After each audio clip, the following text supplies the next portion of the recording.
The first thing they did was laugh.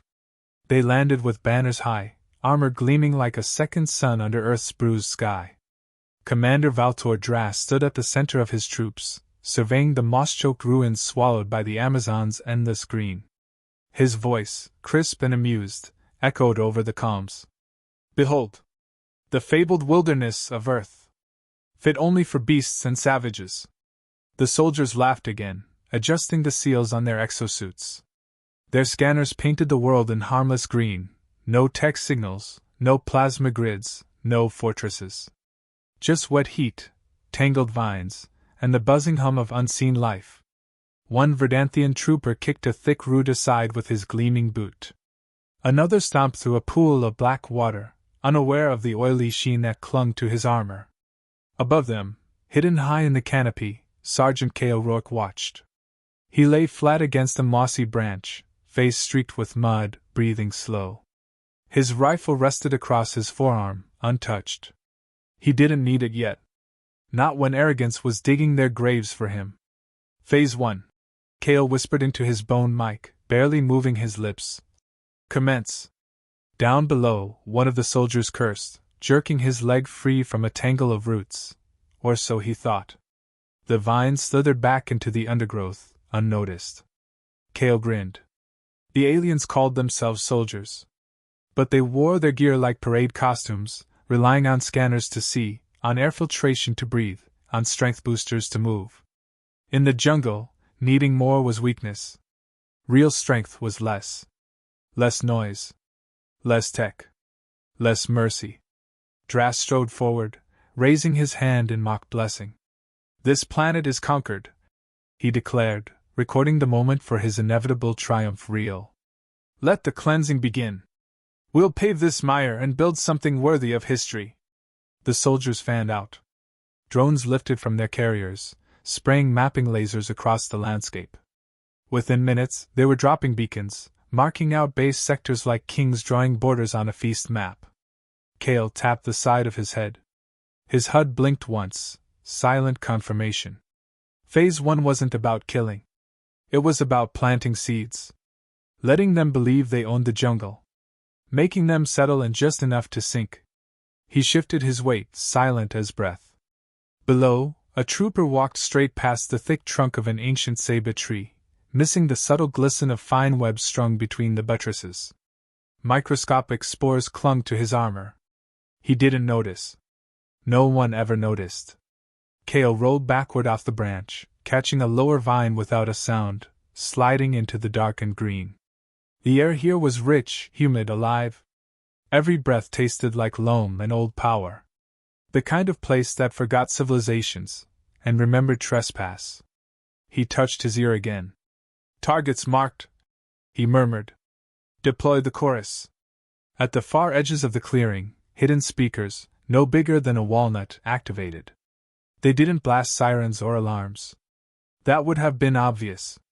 They simply imitated the jungle, too perfectly. Croaks. Chirps.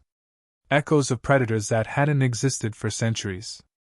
To the trained ear, it was natural. To outsiders? It was madness. The soldiers stiffened. A lieutenant barked. "Filters up! Comm interference detected!" Dras merely smiled, amused. "It's just noise. March on." Kale watched another trooper step over a dead log and sink waist deep into the ground. The mud swallowed him fast, engineered microbes turning solid earth into quicksand when triggered by certain frequencies. His squad yanked him free, but the message was clear: the ground itself was a weapon. Kale ghosted along the underbrush, tracking them. His skin itched where the biothreads sewn under his flesh resonated with the hidden signals. Earth wasn't static. Earth fought back, but only for those who listened. One alien scout paused, helmet swiveling toward a gap in the trees. He fired a scanning pulse into the darkness. Nothing. Relief softened his stance. He never saw the spidery tendrils that curled around his legs and pulled him silently into the foliage. Kale didn't flinch. One less sensor operator. One more opening. Commander Dras barked orders now, sharper than before. Defensive perimeters. Triangulation arrays. Emergency supplies. He didn't know that Earth had already wormed its way into their gear, spores eating through filters, roots shifting beacons, insects chewing microcables strand by strand. They were setting up defenses inside a body that had already decided to digest them. Cale knelt behind a thick bromeliad, checking his chronometer. Right on schedule. He raised a small baton from his belt, a relic of an older time. No circuits. No batteries. Just a signal flare triggered by chemical reaction. He snapped it between his fingers. A faint click echoed through the underbrush. And the jungle woke up. First came the insects, clouds of them, drawn by unseen pheromones. Then the chittering things in the branches, not quite monkeys, not quite engineered raptors, flitting through the green. Then the deeper rumble, the shifting earth, as burrowers the size of wolves surfaced, jaws clicking with glee. The Verdanthians panicked. Weapons fired wild into the foliage. Plasma beams scorched leaves, carving glowing scars across ancient trunks. Automated turrets spun and locked onto movement, and hit nothing but air. Cale slid forward through the chaos, unseen, a ghost among screams. He found the central transmitter hub, a towering antenna guarded by two bulky soldiers, and crouched, calculating. A splash of motion to his left. A blur of black and gold, a tiger drake, half reptile, half feline, bred from DNA so ancient it laughed at their scanners. It hit one guard first, a wet crunch of bone and armor. The second turned, screaming, but Cale was already moving, a throwing spike lodging in the soft joint of the alien's armor. 2 seconds later, the transmitter blinked out. Command disruption. Confusion. Fear. The first domino had fallen. Cale rose slowly, mud dripping from his fatigues. Above the chaos, he heard Drass's voice, ragged and disbelieving. "This is impossible. They have no army here." Cale smiled grimly, tapping his earpiece once. "Welcome to the jungle," he said. "Phase 2, begin." And the trees began to move. The jungle didn't roar, it whispered. Soft brushes of leaves. Distant clicking noises. The scrape of claw on bark. None of it loud enough to draw a weapon. None of it sharp enough to point at and say, "There." Commander Drass clenched his jaw, peering into the mystic forest. His tactical visor twitched, struggling to differentiate between vines and threats. Dozens of red pings littered his heads-up display. None of them clear. None of them clean. "Maintain formation!" he barked. His soldiers tightened their perimeter, backs to one another, rifles humming. Cale Rourke watched it unfold from 30 meters away, crouched behind a fallen kapok tree split by time and rot. He held his breath, letting the jungle's wet breath wrap around him. They were cracking already. The first shriek pierced the fog, short, cut off midway. One of the Verdanthians spun toward the noise, stepping out of formation. Mist swallowed him whole. A heartbeat later, something small and quick darted between the soldiers. A shape with too many legs. Armor barely slowed it. Teeth found the gaps. "Sector 3 lost visual," a lieutenant snapped, panic tingling at the edge of his voice. Drass hissed, "Stabilize!" Too late. The jungle had memorized their formations, studied their weaknesses in silence. Now it was testing them. Cale rose slightly, signaling to the EDF squads hidden in the undergrowth with 2 fingers. Time to push. Above them, the trees shook. A black shape the size of a man, all wiry limbs and flickering camouflage, dropped onto a plasma turret. The machine screeched, then fizzled out as its barrel was crushed by the creature's weight. Cale moved with it. He darted forward, knife slipping from his belt into his hand. The alien patrol leader barely registered him before Cale drove the blade into the seam between chest plate and collar. One sharp twist. No wasted motion. He whispered, "Sleep tight," before easing the body down silently into the moss. The soldiers closed ranks tighter, plasma bolts firing blind into the mist. For every shot, the jungle seemed to give back nothing but silence. False targets. Dead branches. Ripples in the mist. "You see it?" one soldier gasped, scanning wildly. No. No, nothing's there. Another scream, shorter, wet, final. Commander Drass gritted his teeth. This is not warfare. This is cowardice.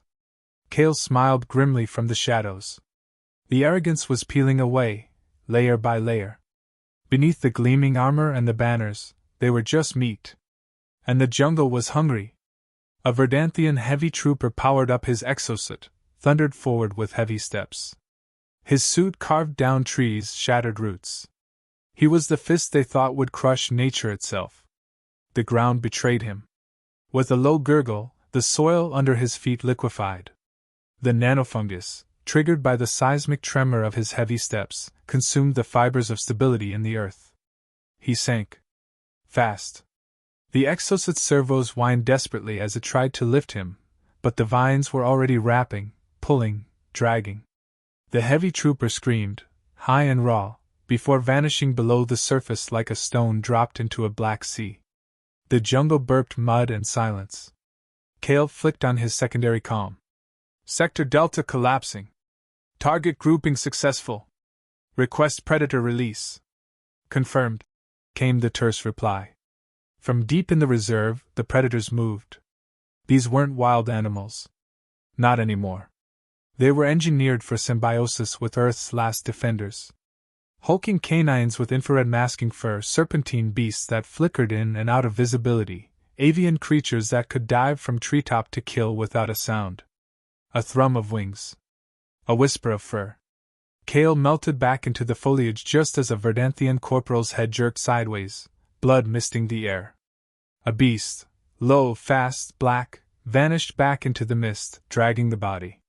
Focus fire! Sector sweep! Drass ordered, voice rising. No isolation! But isolation wasn't a mistake anymore. It was inevitability. The jungle split them apart like fingers from a fist. Kale crept closer to the heart of the chaos, careful with every step. A misplaced crunch of a branch could cost him more than a kill. From the mist ahead, Drass's personal guard closed ranks, encasing the commander in a bubble of protection. Plasma shields activated, humming low. Kale assessed. No clear angle. No easy pick. He tapped his wrist interface, dropping a seed capsule into the earth. Within seconds, a fast-blooming flora erupted, a tangle of thorn vines bred to grow 30 feet a minute once triggered. The Verdanthians barely noticed until their legs were tangled, their movement restricted. Panic made them worse. They fired plasma bursts, cutting the vines, but severed roots simply reattached somewhere else. One of the guards stumbled. Kale was there before he could shout. A quick, brutal slash. A muffled grunt. Gone. Regroup at the beacon! Drass roared. Kale moved faster, ignoring the ache in his muscles, the sweat blinding his right eye. They were falling into the second trap. The beacon, built by the Verdanthians to keep the jungle at bay, wasn't just a signal tower anymore. EDF engineers had fed it a living virus, a mold that craved synthetic wiring and data streams. When Drass's soldiers reached the beacon, it was already festering. First their comms glitched. Then their HUDs blinked out. Finally, their exosuits seized, locking joints, blinding sensors, severing power. Kale crouched among the roots, listening to the growing despair. No backup! No sensors! We're blind! Drass cursed, wrenching free of a failing gauntlet. This is still a battlefield, he bellowed. We are warriors! Fight it! Kale whispered to himself. You already lost the moment you thought Earth was yours. He slipped into the mist again, unseen. Above, the canopy stirred. Shapes moved. Predators with gleaming eyes. Silent soldiers with camouflaged skin. The jungle itself preparing to swallow the invaders whole. Phase 2 was almost complete. Kale touched his comm one last time. Initiate Phase 3. He could almost hear the earth breathe in, sharp and expectant, ready to exhale death. And then the real hunt began. Commander Drass spat into the dirt, furious. The beacon crackled uselessly behind him, its metal veins already swallowed by creeping mold. His squad numbers had been halved. The strongest soldiers, the best gear, shredded by things he could barely see, let alone fight. "This is madness," one of his lieutenants growled, panting. "They're using monsters," Drass snarled. "They're using the planet. Fight the planet back." He pulled a plasma grenade from his belt, thumbed the timer, and hurled it into the dense thicket ahead. The blast tore apart the greenery in a violent roar. Fire bloomed. Trees groaned, blackening, collapsing into ash. The troops cheered, desperate for something, anything, that resembled control. Above, Cale Rourke crouched on a burned branch, watching. He didn't smile. He didn't move. Burning the jungle wasn't victory. It was bait. Below the flames, seeds awakened. Spores hissed into the air, invisible, riding heat waves. Spores that smelled like safety, coaxing the invaders deeper into the clearing. Cale touched his ear. "They're committed. Deploy marsh vectors." Across the valley, EDF operatives released the second wave. At first, the soldiers only noticed the ground softening. Boots sank. Armor grew heavy with muck. Movement slowed. Then came the scent, sweet, cloying, almost metallic. One trooper gagged. Another staggered, coughing. The air shimmered with something unseen. Nanite fungi, microscopic lifeforms designed not to kill, but to erode. Breath by breath, they weakened exosuits, corroded weapons, degraded the precious circuits inside helmets. "CO filters!" Drass barked, but it was too late. The first exosuit collapsed inward. Hydraulic fluid sprayed. A soldier screamed, clawing at his chest plate as vines, sensing the chemical breach, constricted him like living rope. Cale slid down from the branches, boots kissing the muck with barely a ripple. He moved between the chaos, unseen, untouched. An alien officer stumbled past him, choking on spores. Cale drove his elbow into the soft joint of the armor, catching the falling body before it thudded too loud. Drass rallied what remained of his honor guard. "Advance!" he roared. "Clear this rot from our path!" They surged forward, plasma cutters blazing arcs of heat through the tangled undergrowth. Trees screamed, living fibers blackening instantly, but every meter cost blood. For every alien that stumbled forward, two more vanished sideways into the green. Cale marked the pattern, desperation, not strategy. He tapped his wrist pad, triggering pulse mines hidden in the swampy mud ahead. Thump, thump, thump. Explosions shook the ground, sending shockwaves through the loose soil. Alien bodies arced into the air. Mud geysers swallowed those who tried to run. Drass fell to his knees, armor cracked, gasping. Cale stepped into view at last, dropping his camouflage hood. Mud-smeared face. Eyes cold as stone. "Still think you're gods?" Cale asked, voice low. Drass stared at him, disbelief and hate warring in his expression. He raised his pistol, hand trembling. Cale didn't flinch. From the left, a vine thicker than a man's thigh lashed out. It wrapped around Drass's wrist and wrenched the weapon away. His scream tore through the smoky air. "You invaded a living world," Cale said, stepping closer. "And it woke up. You're just animals." Drass spat, struggling uselessly against the tightening vines.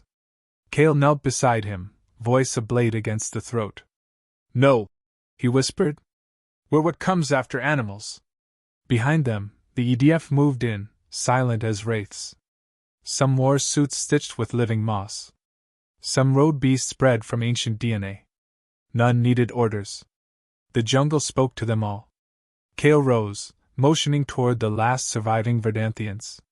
"Bind them," he said. "Let the jungle judge them." The soldiers hesitated. Cale caught the uncertainty in their eyes. He understood. Earth had taught them hard lessons, but mercy still lingered in human hearts. He sighed. "The jungle doesn't forgive," he said quietly. "Neither should we." Above, storm clouds gathered, drawn by the massive heat signatures of battle. Thunder rumbled low. Nature's judgment was coming. Drass cursed in his native tongue, struggling against the vines. They crawled higher, threading into the cracks of his armor, into the seals meant to keep him safe. "No!" he roared. We are verdant! We do not fall to dirt and rot. Kale crouched again, looking him dead in the eye. You didn't fall to the dirt, he said. You fell to the people you called weak. Drast thrashed, but the jungle was merciless now. It tightened, twisted. His last words were choked into silence. Kale turned away before the vines finished their work. EDF squads moved methodically, securing the perimeter. Those Verdanthians who surrendered were dragged into containment webs spun from bioengineered silk, unbreakable, breathable, hopeless. Above, great raptors circled, keening victory cries that echoed across the valley. Kale trudged back toward the collapsed beacon, muscles burning from hours of tension. His boots splashed through black puddles, the earth wet with blood and rain. He paused at a battered piece of Verdanthian armor, half melted by spore acid. He towed it over. Inside was the symbol of their empire, a pristine, perfect planet clasped in iron claws. Kale scoffed. They thought we were the ones in chains. A flicker of movement at the edge of the clearing drew his attention. A child-sized creature, all stripes and sleek muscle, watched him with luminous eyes from the shadows. One of the jungle's newer guardians. Kale gave it a small nod. It blinked once, slow and deliberate, before melting back into the green. The message was clear. Earth hadn't just defended itself. It had evolved. Kale pressed 2 fingers to his earpiece. Sector clear, he said. Phase 3 complete. Copy that, came the response. Prepare for final sweep. He exhaled, letting the humid air fill his lungs. Every inch of him ached. His knuckles were raw. His soul felt scraped down to the bone. But they were still standing. Earth was still standing. Kale adjusted the strap on his rifle and strode deeper into the jungle, where the last pockets of resistance flared weakly against the rising storm. The jungle didn't forgive. And neither did the defenders it had birthed. The last Verdanthian units dug in on a rise of bare rock, their backs against the only high ground the jungle hadn't reclaimed. Smoke drifted from burned trees, mixing with the coming rain. The survivors crouched behind damaged energy shields, battered armor plates, and desperation. Kale Rourke adjusted his mud-streaked gloves, watching from the tree line. They were boxed in. No more reinforcements. No more sky support. Only Earth's breath tightening around them. A new voice crackled over his comms. Colonel Vance, EDF command. Rourke, final sweep authorization granted. Clear the hill. Kale keyed his mic once in silent acknowledgement.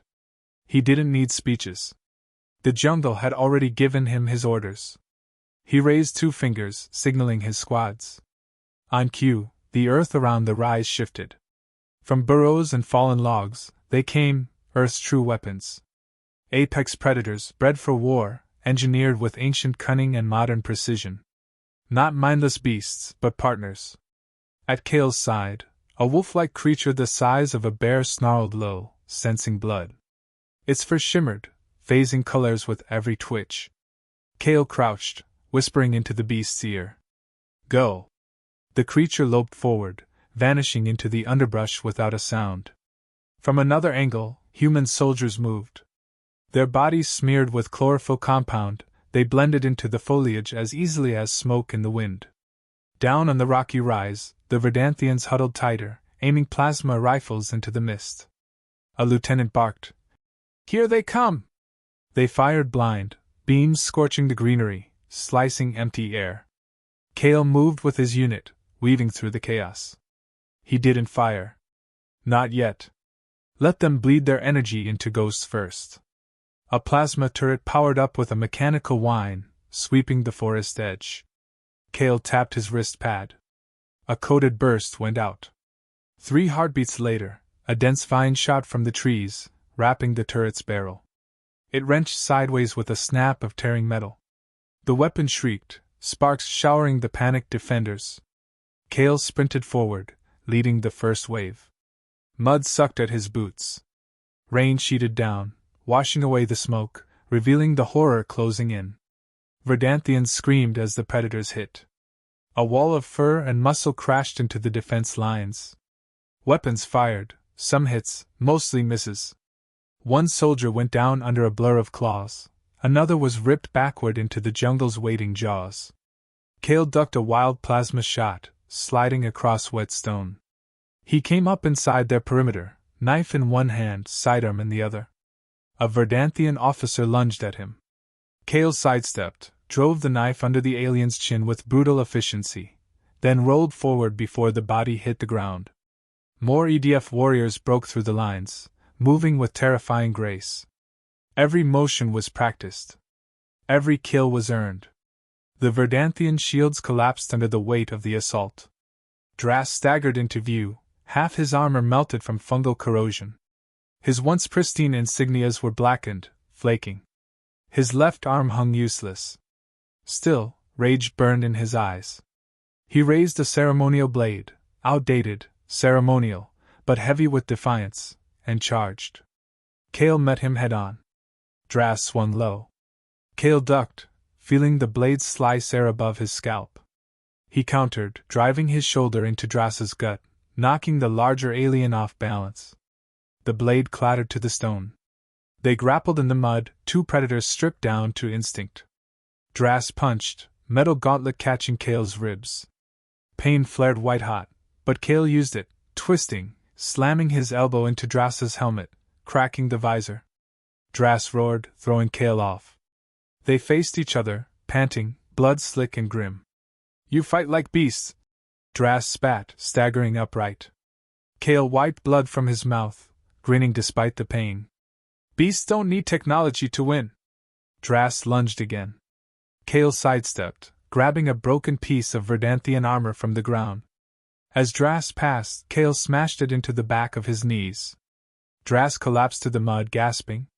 Kale stood over him, pistol steady. "You mocked our wild," Kale said. "You mocked our world." He fired once. Commander Drast slumped forward, unmoving. Silence fell over the battlefield, heavy and final. Kale turned slowly. The rise belonged to Earth again. The remaining Verdanthians dropped their weapons, hands raised, faces hollowed by fear. The EDF soldiers moved among them, binding wrists, collecting gear. No cheers. No boasts. Just grim efficiency. Victory here wasn't clean. It never would be. Kale holstered his sidearm, feeling the weight of it pull at his bruised side. Overhead, the storm broke at last. Rain poured down in sheets, washing blood and ash into the hungry ground. Kale tilted his face up, letting the cold soak through him. Colonel Vance's voice buzzed in his ear again. "Status?" Kale answered without hesitation. "Hills secured. Hostiles neutralized. Jungle operational." There was a pause. Then, quietly, "Good work, Rourke. Return to base for decontamination. High Command's already drafting the ceasefire terms." Kale gave a tired laugh. High Command could draft whatever papers they wanted. The real ceasefire had been signed here, in blood and rain. He scanned the battlefield one last time. Earth didn't need monuments or parades. It needed memory. It needed survivors who would never let it be underestimated again. Kale turned, walking down the rise, his silhouette blurring into the misty jungle. Above him, hidden in the dense canopy, the predators watched. Guardians of a world that had no more use for conquerors. Only for the ones who understood it wasn't theirs to own. It never had been. And it never would be.